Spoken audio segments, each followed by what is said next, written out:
अभी एक अपडेट आया है, हमारे साथ मौजूद हैं इसके जो अधिवक्ता, ये मानवाधिकार आयोग में काम करते हैं, मानवाधिकार आयोग को लेकर काम करते रहते हैं लोगों के मदद के लिए। तो इस बार अपडेट आया है, क्या कुछ है वो मामला मैं जानता हूँ। बहुत बहुत स्वागत है। क्या क्या मामला है? जी बहुत बहुत धन्यवाद सर। मैं इसमें ये अपडेट आया है कि जो एक महिला का सुनीता देवी, उस महिला का किडनी निकालने की बात हमें विभिन्न समाचार पत्रों के द्वारा और इलेक्ट्रॉनिक प्रिंट मीडिया के द्वारा हमें जब जानकारी मिली, उसको हमने नेशनल ह्यूमन राइट्स कमीशन और स्टेट ह्यूमन राइट्स कमीशन के समक्ष हमने दो अलग अलग पिटीशन हमने फाइल किया था, जिसमें Bihar state human rights commission के द्वारा सबसे पहले नोटिफिकेशन हो चुका है। उसके बाद में इस नेशनल ह्यूमन राइट्स कमीशन ने भी इस मामले को काफ़ी सीरियस कैटेगरी में रखा कि किसी महिला का किडनी, दोनों किडनी निकल जाना। उसके बाद में इसमें फर्स्ट हियरिंग में ये आया था मामला कि स्टेट की जो सीनियर अथॉरिटी हैं, उन सीनियर अथॉरिटी से हम जवाब मांगेंगे। तो जवाब यहाँ से गया भी, तो उसमें और भी अपडेट इसमें जो जाना चाहिए था वो अपडेट नहीं गया। तो 9 जनवरी 2023 को ऑनरेबल कमीशन में इसकी सुनवाई हुई। तो इसमें सुनवाई के पश्चात इसमें ये अपडेट आया कि इसमें 4 अलग अलग नोटिफिकेशन हुआ है।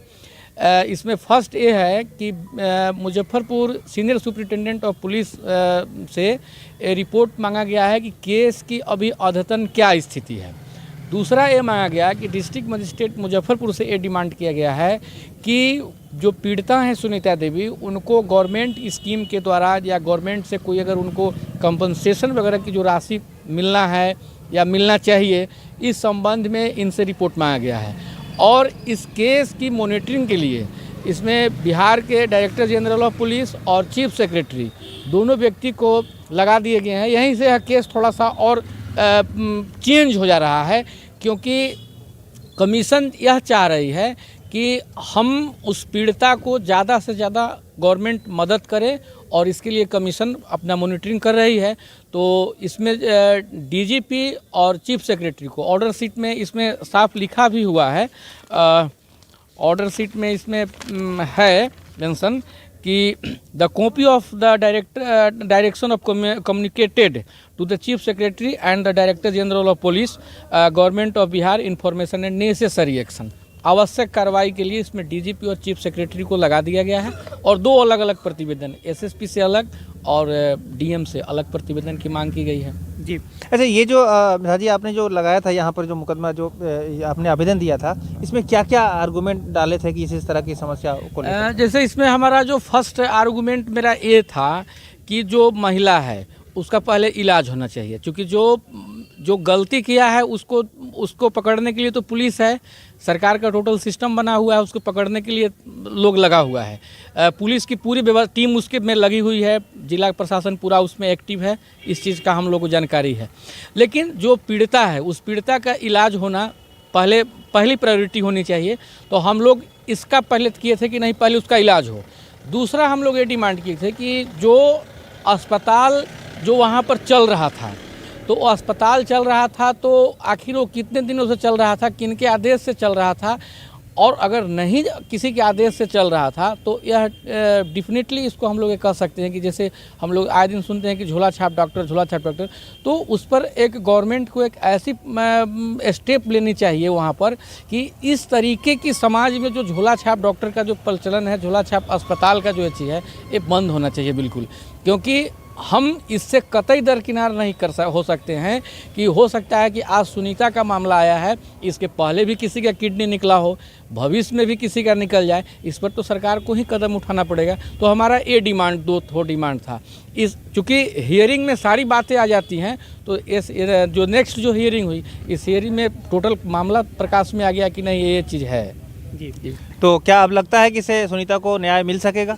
जी बिल्कुल, हम लोग अपने कमीशन के स्तर से हम लोग लगे हुए हैं कि उसका अच्छा से इलाज हो।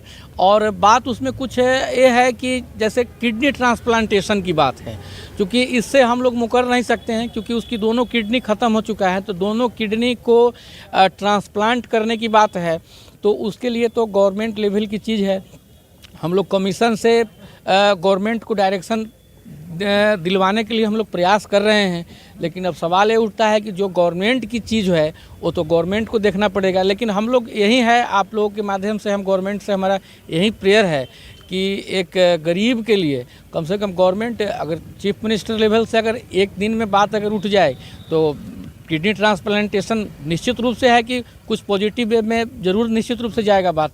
जी, तो देखिए दर्शकों को मैंने आप तक ये बातें जो पहुंचाई है इसके जाजी के माध्यम से, इन्होंने जो कहा है कि सबसे पहले सुनीता का इलाज होना चाहिए, दूसरा वो मामला जो कि इस तरह के जो अन्य मामलों को बढ़ावा दे सकता है उस पर भी कार्रवाई होनी चाहिए कि ऐसा ना हो कि दूसरी घटना फिर हमारे ही समाज में घटित हो जाए, इस पर भी ध्यान देना है। और इस जो घटना में जुड़े हुए लोग हैं, जो इस लापरवाही से जुड़े हुए लोग हैं, सब पर कार्रवाई भी होनी चाहिए, ये आप कहना चाहेंगे? कार्रवाई भी उस पर होनी चाहिए, बिल्कुल ठोस कार्रवाई होनी चाहिए। इसलिए कि देखिए मुजफ्फरपुर में हम देख रहे हैं आए दिन, मतलब यहाँ पर क्या है, जैसे अब आँख के लोग मोतियाबिंद का ऑपरेशन कराने के लिए जाते हैं, अब एक सीरीज में आँख निकलना चालू हो जाता है। कोई जाता है ऑपरेशन कराने के लिए अपने गर्भाशय का, तो उसका किडनी निकल जाता है, मतलब आँख भी मुजफ्फरपुर में निकलता है, किडनी भी मुजफ्फरपुर में निकलता है। अब इसके बाद में हम लोग देखते हैं कि अब जैसे आपको हाथ का ऑपरेशन होना है, कई दफ़ा हमने देखा है कि पैर का ऑपरेशन हो जाता है। पैर ऑपरेशन मैं बहुत ऐसे 1 दर्जन से अधिक में मुकदमा मैं लड़ रहा हूँ इस टाइप का, उसमें हमने ऐसा केसेज में मैंने देखा है कि पैर टेढ़ा था, पैर का ऑपरेशन कराने के लिए गए और पैर काटने की नौबत आ गई। तो ये सब चीज़ मुजफ्फरपुर में ही हो रहा है। हम हिंदुस्तान के कहीं पर भी किसी भी शहर में जा कर के देखिए, अगर लीवर का ऑपरेशन होगा तो लीवर का ही ऑपरेशन होता है। अपने यहाँ अगर गर्भाशय का ऑपरेशन है तो किडनी का ऑपरेशन, किडनी को निकाल दिया जाता है। आँख निकालने में किसी का ठीक है ऑपरेशन में होता है कि नहीं, कोई जानबूझ के नेग्लिजेंसी नहीं किया, 1-2 हो गया।